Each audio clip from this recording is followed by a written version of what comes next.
Welcome to PDFTools.site. In this video, I'll show you how to compress a PDF without losing quality. Open your browser.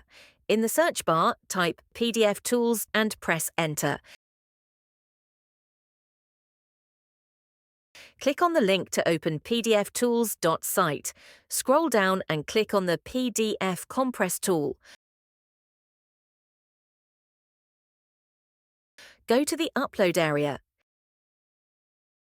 Click the Select PDF File button. Choose the PDF file you want to compress.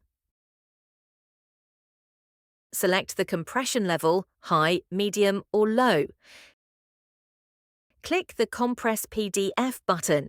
Click the Download button to download your compressed PDF file. Your PDF has been successfully compressed. Thank you for watching. Like, share, and follow for more helpful video.